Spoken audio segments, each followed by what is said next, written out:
Bonjour et bienvenue pour cette première émission de la Web TV d'Amuso. L'objectif est de créer un rendez-vous mensuel, ludique, informatif, musical. Les émissions seront ponctuées en 3 parties. Une partie d'information, de reportage ou d'interview.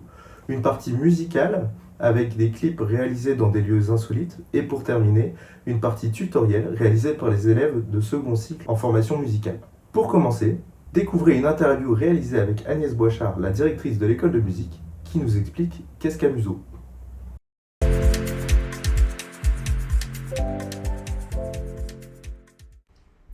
Avec moi, Agnès Boichard, la directrice de l'école de musique Amuso. Bonjour. Bonjour. Alors Amuso, atelier de musique du sud-ouest du Grand Besançon. Quelle est son histoire? Alors, l'histoire d'Amuso, c'est une association qui a été créée en 2016, qui est issue d'une fusion de 3 associations et d'une absorption d'une branche musique d'une association culturelle et sportive sur Havane. Au départ, ces ateliers avaient été créés par René et Jules Rose dans les années 80 pour démocratiser la musique sur le secteur bisontin, puisqu'il n'existait que le conservatoire en dehors de ça. Et il fallait, pour eux, en tout cas, démocratiser cette pratique instrumentale au-delà des gens du conservatoire, des élèves du conservatoire. Cette fusion a eu lieu en 2016.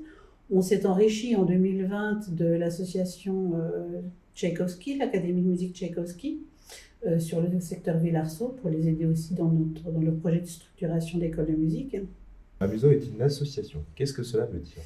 Donc une association, c'est une structure à but non lucratif, régie par la loi de 1901.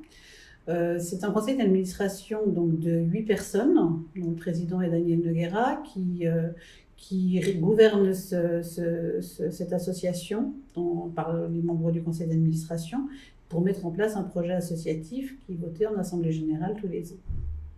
Donc une équipe bénévole, mais aussi une équipe professionnelle à Amuso. Une équipe bénévole, effectivement. Les bénévoles n'ont pas toujours le temps de s'occuper de la gestion courante de l'association, qui est très énergivore et chronophage pour ces personnes-là qui travaillent généralement à côté. Et ils ont voulu donc professionnaliser effectivement la structure. Donc je suis directrice. Mathieu est coordinateur PACA, donc en pédagogie artistique, communication et animation du territoire. Et le Relais vient faire développer le pôle petite enfance de notre structure qu'on a appelé donc Balafon et Piccolo pour développer les activités de ce secteur-là. Et quelles sont finalement les missions d'Amuso, son projet associatif et pédagogique? Le projet associatif d'Amuso veut développer la musique et la culture sous toutes ses formes et pour tous et pour le plus grand nombre. Donc, Amuso, c'est effectivement un lieu d'animation et d'enseignement où la musique est dispensée par un apprentissage rigoureux pour acquérir une technique instrumentale prometteuse. Le partage et l'écoute de l'autre pour le mieux vivre ensemble est un rôle essentiel au sein de notre association. Nous voulons être un partenaire actif donc, du monde associatif, pour leur proposer au travers d'activités support d'autres aides potentielles, et on participe au développement de la culture sur notre territoire par l'animation générale de stages, de concerts, Donc à Amuso, tout le monde a une place, les tout petits, les moyens et les grands. Comment ça se passe et qu'est-ce qui est proposé? Oui, donc on a effectivement dans cette structuration-là, on a 4 départements. Donc le pôle petite enfance, qui est un pôle de 0-6 ans qui vient proposer des animations dès le plus jeune âge en musique, en accompagnement parents-enfants, donc pour les 0-3 ans, avec des séances bimensuelles ou hebdomadaires. Des séances 4-6 ans pareil en hebdomadaire, mais là il n'y a plus le parent qui accompagne, ou l'éveil instrumental qui peut démarrer dès l'âge de 4 ans. Donc l'éveil instrumental, c'est le début de l'apprentissage de l'instrument. Et ensuite, on rentre dans le cursus de l'école. Et après, on rentre dans le cursus de l'école, effectivement, avec l'école de musique à proprement parler, qui propose des cours d'instruments en duo ou en individuel, parents-enfants ou copains ensemble ou individuellement avec des sessions qui peuvent être soit de 30 minutes, soit de 20 minutes, soit de 45 minutes d'instruments. Nous offrons la formation musicale à tous nos élèves. Nous ne l'obligeons pas, nous ne la forçons pas, mais nous l'incitons en tout cas en l'offrant pour qu'ils puissent acquérir d'autres notions qui vont les aider dans leur parcours instrumental. Et puis nous offrons également toujours une pratique collective parce que nous avons beaucoup d'instrumentistes, notamment des pianistes, et donc on offre la chorale pour tous les instruments qui ne peuvent pas participer à l'orchestre. Donc nous avons aussi un orchestre rock symphonique, une chorale enfant, une chorale adulte, avec des projets généralement mutualisés sur des fins d'année entre les différentes chorales et l'orchestre ou des groupes. Voilà. On a aussi des ateliers d'esthétique différents, mais ça je pense que ce sera redéveloppé par la suite. Amuso, ce n'est pas que de la formation musicale ni instrumentale, mais c'est aussi des services. Et lesquels? Alors oui, dans les services, notamment, on propose des stages à chaque vacances. Donc les stages, c'est pour les plus petits, pour les 4-10 ans, donc on les prend à la journée, 9h le matin jusqu'à 17h. Toujours musique associée à une autre activité. Donc on a eu de la cuisine, on a eu les Olympiades, on a eu Halloween, on a eu les cuisines du monde, etc., etc. Mais toujours en musique avec un spectacle qui est rendu à la fin du stage. On a les stages pour les 13-17 ans, plus adaptés pour leur âge, et puis pour les 10-13 ans qui vont arriver dans très peu de temps. Et puis en dehors de ces stages, on propose également des animations extérieures pour développer notre école, mais aussi nos services. Donc on intervient en crèche, en RAM, en relais petite enfance, en espace parents-enfants, pour les anniversaires également. On intervient dans les périscolaires. À ce jour, je crois qu'on doit avoir plus d'une vingtaine de structures dans lesquelles on intervient hebdomadairement.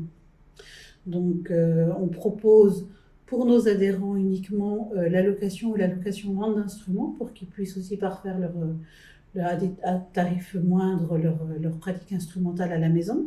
Et puis, en dehors de ça, on a une fonction d'aide aux associations par le biais de l'URSSAF qui nous a agréé sur leur logiciel Impact Emploi et qui nous permet de faire de la gestion paye pour toutes les autres structures associatives.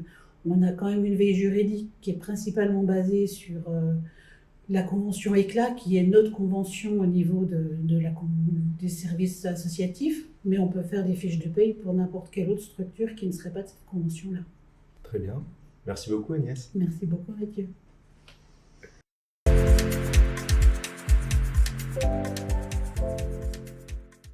Après avoir parlé musique, je vous invite à écouter de la musique avec Justine, une jeune harpiste de l'école de musique Amuso, qui nous interprète Matin d'enfant de Louise Charpentier, au cœur du musée des Beaux-Arts et d'Archéologie de Besançon.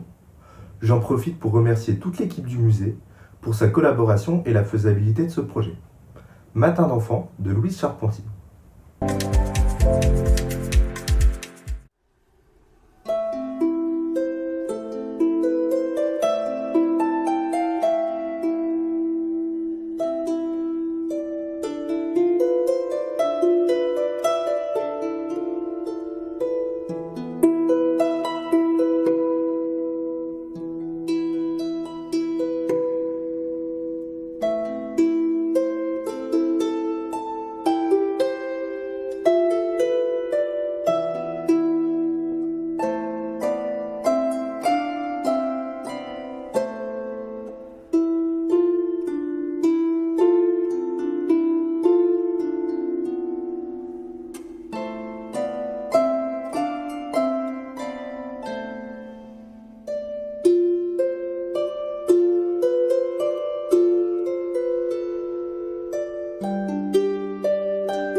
Cette année, nous avons lancé la formation musicale numérique.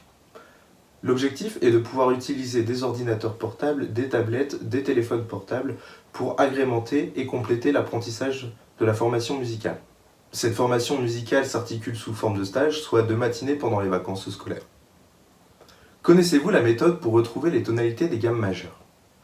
Anna, Lola et Chloé nous expliquent tout ça à travers leur tuto.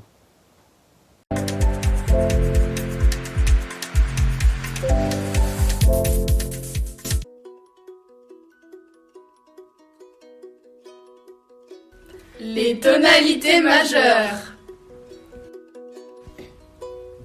Qu'est-ce qu'une tonalité? Elle définit la gamme jouée dans un morceau. Elle est majeure ou mineure. Comment trouve-t-on la tonalité? Il y a 2 cas, bémol, dièse. C'est toujours la même chose peu importe la clé. Clé de sol, clé de fa et clé d'ut. Pour trouver la tonalité, on se sert de l'armure. Qu'est-ce que l'armure? L'armure est un ensemble de dièses et de bémols à la clé.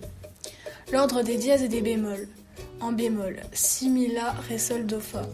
Et en dièse, fa, do, sol, ré, la, mi, si. Pour trouver une tonalité avec des bémols à la clé, on prend l'avant-dernier bémol à l'armure. Par exemple, si, mi, la, nous sommes en mi bémol majeur, puisque le mi bémol est l'avant-dernier bémol de la clé. Il y a une exception, fa majeur, puisqu'il n'y a qu'un seul bémol à l'armure, on ne peut pas trouver l'avant-dernier, c'est le si bémol, il faut le savoir. Quand on a des dièses à l'armure, on prend le dernier dièse et on l'augmente d'un demi-ton. Par exemple, si nous avons fa, do, sol comme dièse, nous prenons sol dièse et nous lui ajoutons un demi-ton, ce qui nous fera la majeure. Dans une gamme majeure, on retrouve toujours le même ordre des tons et des demi-tons, qui est ton, ton, demi-ton, ton, ton, ton, demi-ton. C'est pour ça qu'on rajoute des bémols ou des dièses, c'est pour abaisser ou monter une note.